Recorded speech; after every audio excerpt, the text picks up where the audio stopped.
So, as we are now going to connect with Arirang's news features reporter Park Hyobeen, who is standing by on site in Gyeongju. Hello, Hyobeen. Hi, Hyobeen. Hi, Soa. Hi, Bella. So, Hyobeen, as the APEC Leaders Meeting officially begins tomorrow, where are you now and what's the atmosphere like? Please tell us. So I'm standing at APEC 2025 International Media Center here in Gyeongju. I've been here in Gyeongju for about 4 days now since Monday, and the city is full of world leaders and tourists who are very excited to explore and enjoy the city. So as you can see behind me, there are thousands of reporters who are thrilled to cover the news related to APEC 2025 Korea. So as you mentioned before, we are just a day away from the main leaders meeting on Friday. Also, South Korean President Lee Jae-myung is holding bilateral meetings with world leaders. So far, President Lee has met with U.S. President Donald Trump on Wednesday afternoon, where the two discussed key economic and security issues, including tariffs and the modernization of the bilateral alliance. He is also expected to meet Japanese Prime Minister Sanae Takaichi on Thursday afternoon for the first time since she took office. And this Saturday, President Lee is set to meet with Chinese President Xi Jinping.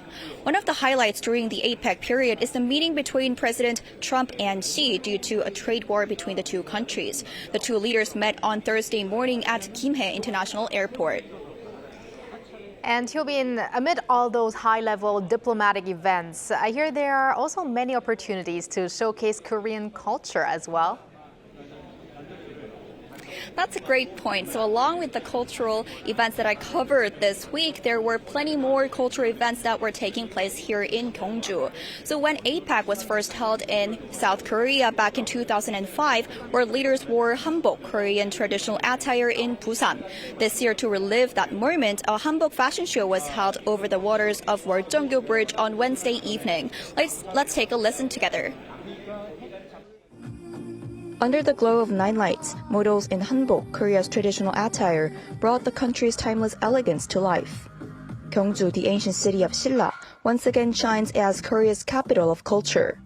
Ahead of APEC 2025 Korea, a Hanbok fashion show was held on Wednesday evening on a floating stage over Gyeongju Bridge in Gyeongju.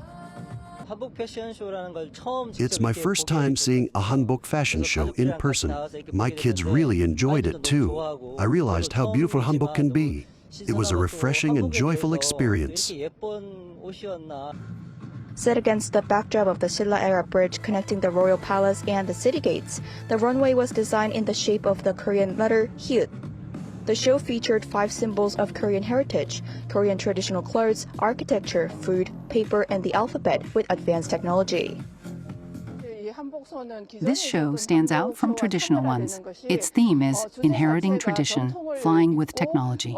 It features royal Silla costumes, APEC commemorative Hanbok, AI-designed pieces, and drone displays, showing a new future for Hanbok culture.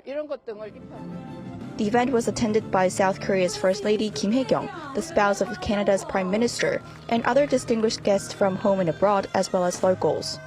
The world put the spotlight on Hanbok, sharing the beauty of Korea's tradition with the global audiences. Gyeongsangbuk-do province is home to materials like silk and rami that have long supported Korea's hanbok industry. We hope to share this cultural legacy with the world. Linking past and present, Hanbok is a living symbol of Korea's cultural spirit and evolving identity. Wow, the Hanbok looks very beautiful and it's very impressive to see that. I suppose there are also many tourists there enjoying the culture and sights as well? Of course, Bella. So as I looked around the city, there were plenty of people, not only the locals, but tourists from all around the globe. So I got to speak with them and take a listen to what they had to say about their experience here in Gyeongju. And we met here in Korea and especially in Gyeongju because we like the temple and all the historic view of the Korea.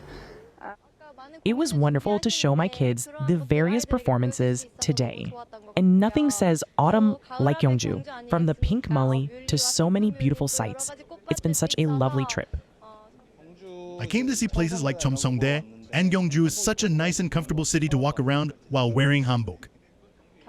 Compared to other tourist spots, Gyeongju has fewer modern buildings, so you can really see how well its cultural heritage is preserved. With many sites currently offering free admission, it was a great place to visit.